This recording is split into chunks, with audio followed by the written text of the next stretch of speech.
Of Jesus, we're talking about the names of God, I guess I should say. So we've looked at some of the Jehovah names. We're going to look at a couple more of the Jehovah names. We're going to look at one name that he's called, and actually it's in a lot of scriptures. We're going to look at the Psalms today, at 3 or 4 different Psalm passages, as we look at the names of God. And we're going to read all of this first psalm, and then after that we're just going to hit the couple of different ones. But I thought this first one was very, very important as we look at this. We think about the name of God as we go through this. Because we're talking about the strength of God, the power of God, God the rock. Wow. That's pretty important when we look at this. We're going to be reading Psalm 19. Psalm 19 is where we're going to start. We're going to read the entire psalm. It's not that long, only 14 verses. But it's a fun psalm. Let's put it that way. So here we go. Verse 1, maybe. Verse 1, Psalm 19 out of the NIV. The heavens declare the glory of God. The skies proclaim the work of His hands. I love looking up at the sky. Big cities, I don't like it. You can't see it. I see buildings and I don't like that. I think it's really cool. You get out here and you look up, and at night you can see stars. Or you already had clouds. And clouds are really neat. And I like the way that sometimes the light reflects back on the clouds. You know, at 4 o'clock in the morning or 5 o'clock when I'm going to work, I see that, and it's really cool. And you can see how the clouds ripple and move. The work of His hands. Or when there's no clouds and the sky is so clear that you think you can just reach out and touch those stars, knowing that those stars we see aren't even there anymore. That blows my mind. Light years away. The things we're seeing now are not even there. That's so cool. The skies proclaim the work of His hands. Or what about the sun coming up in the morning and you get all those colors? See, you live in the city, you can't see those things. Or sunset. Flaming red. You know, my mom used to say, well, red at night, sailors delight. Red at night, red in the morning, sailors take warning. You know, I don't know how true those are, but I think they're pretty cool colors that God paints into the sky. Wow. The heavens declare the glory of God. The skies proclaim the work of His hands. Day after day they pour forth speech. Night after night they reveal knowledge. They have no speech. They use no words. No sound is heard from them. Yet their voice goes out to all the earth. Their word to the end of the world. In the heavens, God has pitched a tent for the sun. It is like a bridegroom coming out of his chamber, like a champion rejoicing to run his course. It rises at one end of the heavens and makes its circuit to the other. Nothing is deprived of its warmth. It's about the sky.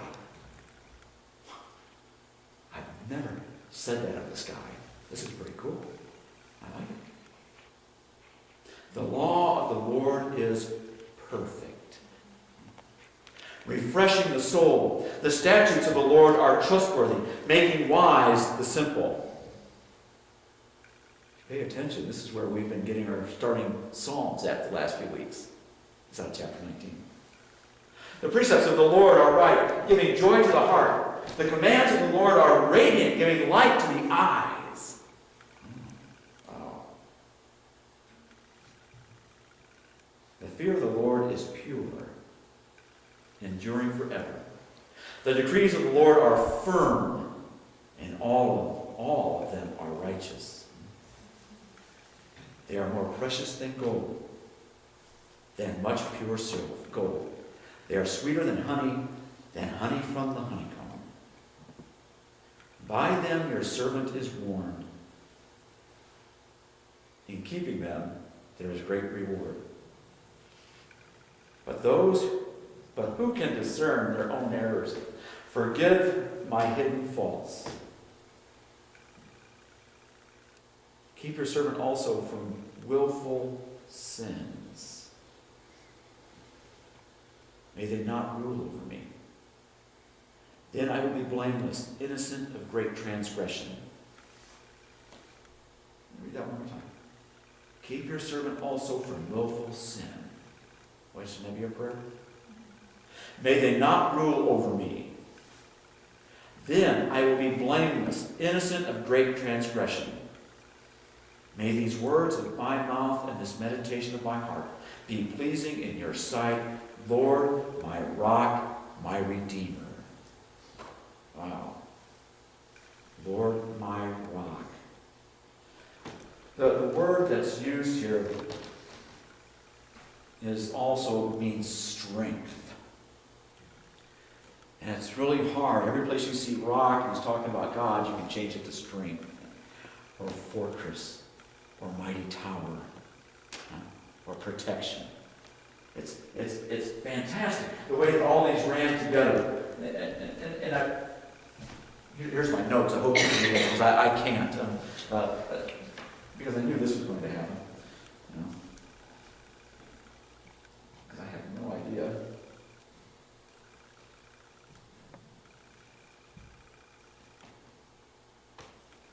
This is fun.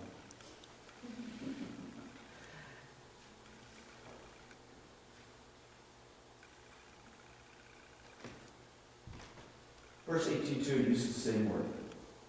The Lord is my rock, my fortress, my deliverer. My God is my rock in whom I take refuge. My shield and the horn of my salvation. My stronghold. All those words right there are really one when you get right down to it. Rock, fortress, rock, refuge, shield, salvation, stronghold.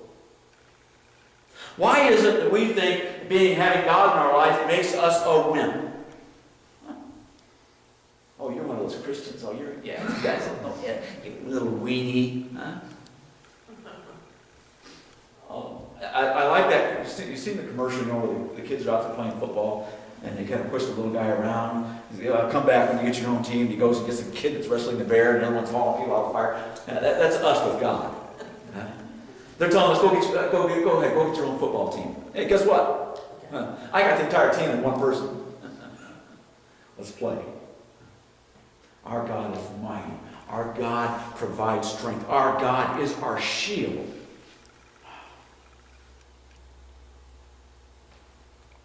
Here's this passage. Psalm 27:1. The Lord is my light and my salvation. Whom shall I fear? The Lord is the stronghold of my life. Of whom shall I be afraid? Stronghold. Salvation. Back up for a second. 18:2, where it talks about the rock. Jehovah Selah. S-E-L-A. Selah. Jehovah Selah. My rock. Jehovah Sori. The Lord my strength. Both of these talk about the security that we have in God. Psalm 27:1. I'm not even going to try that one. That's even worse. But what it basically says is he is a stronghold, a temple, a fortress. We talked about one of the other psalms, talking about him being the hen and where the chicks that he protects with his wings, keeps everything off of us. Not only that, he's our fortress that nothing can attack us. Our stronghold. This one, 28:7. The Lord is my strength and my shield. My heart trusts in him, and he helps me. My heart leaps for joy, and with my song I praise him. Why? Because he is my strength. Why? Because he is my fortress. Why? Because he is my shield. Why? Because he protects me. Why? Well, if you have to continue to ask, there's a problem. 28:7. He is a source of security. And I rose. God, my source of security. Wow. We need security in the world we live in, don't we? Not just physical security, yeah, we need that too. But we need a spiritual security. Because there's a lot of stuff trying to take him away from us. We talked about that this morning in class too. A lot of deception going on out there. A lot of false religions going on out there that have just a little bit of the truth to make it sound worthwhile. It's a little easier to do this one than what it is to do this one. So guess what? I'll take the easy way. Hey, everything else is handed to me. Why shouldn't this be? That's a different soapbox, but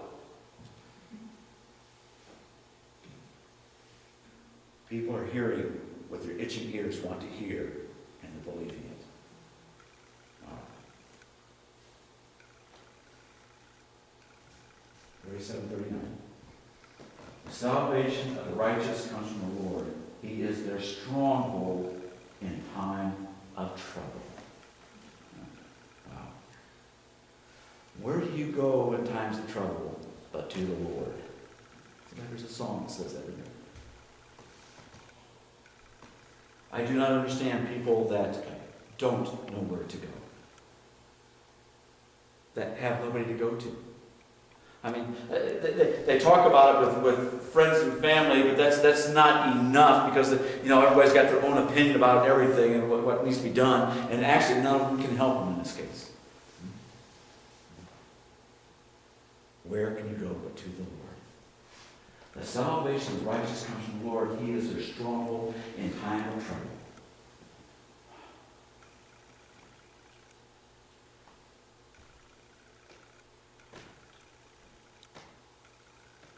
Didn't do even close to justice on strength when we start talking about God. I don't think you can. I'm thinking about all the strong things that we put our trust in. We put our trust in a house. A house will keep us safe. That is my fortress. Put a ton of snow will crush that fortress. A hurricane will blow that fortress down. A fire will burn it up. My car. Yes, that's my fortress. It's big, it's powerful. It slid through 2 intersections this week and could have been demolished. So much for my fortress. But I do know who I can call on that's always there. Nothing ever changes. And when the slings and arrows of this world start attacking me, I call upon him, and he puts up that shield around me. He put a hedge of angels around me, puts his canopy over the top of me. He protects me. And I'm an idiot if I don't call on it. Lord, our strength, our power, our fortress, our stronghold, our harbor in the time of storm. Wow. I watched the Clydesdale this week. I like seeing Clydesdales. Of course, about the only time I ever get to see them right before the Super Bowl. Such magnificent animals. Huge, huge animals. And they had them jump on a 4-foot fence. It's like, I can't jump 1 foot, let alone 4 feet. Here they are. They outweigh me a little bit. And I think the power that they have, and they're nothing compared to my God. I think the power that these big ships have, the ones that just returned back to port because of the outbreak of viruses, the power they have to haul all these people, and they're nothing compared to my God. I think of the power of when the space shuttle would take off, that I don't know how many 10 miles away the earth would still shake with the vibration of this thing taking off. And that's nothing compared to my God. I think of the power of the hurricanes that Joni used to go through on Okinawa. We were talking about this week. I only went through 2 of them with her. One, when we first got there, our sponsor dropped us off at the hotel, and he says, "Don't leave, I'll come back to get you." We had no food. We had nothing. And we look out the window, and we see people pass by, and back, and by, and back. They're blowing back and forth with the wind. I was like, I don't know, I'm from Michigan. I don't know anything about hurricanes. Joni's from Illinois. Hurricane to her is a little tornado, lasts 5 minutes, it's gone. Huh? This thing lasted 3 days. The next ones I was always gone for. I left when the sun was shining, Joni stayed home. So the last one that I was there right before we left the island, I was on CQ duty at the barracks, and my last job before I left was to sandbag everybody in, so the building didn't leak. So I got to that place, and I sandbagged them in, and I went home, and Joni says, "This is what you have to do." Okay. She says, "Take the windows up." Okay. She goes, "Put rags here." Why? That's where everything leaks. What do you mean it leaks? The wind blows through the house in these little cracks. What cracks? Trust me. Power. The power. The power of the wind would drive that salt water right through those little cracks in the house. Concrete houses. God's power that we can see amazes me. But knowing that His power that we can't see is even far more amazing. That's right. The little atoms and things that are happening right here in this room that we can't even see. Fantastic. He is our strength, our power, our stronghold. We need to go to Him all the time. We talk about, yeah, we're just a small congregation, but we have the power of God. If we did not have His power, we'd be gone right now. We'd be shut down. This building would be sold or demolished, whatever it's going to be. But God is so powerful that He says, I still have something in store. We don't know what it is. That's called trust and faith. I trust Him that He will provide. I trust Him that things will change. I trust Him that someday, and I pray that it's soon, that He's going to blow open the doors of this building. This place is going to be packed for a service, not for a wedding or a funeral. Wow. But until then, let's stand and pray that He continues to be our strong tower and fortress for this building and for our lives. Father God, we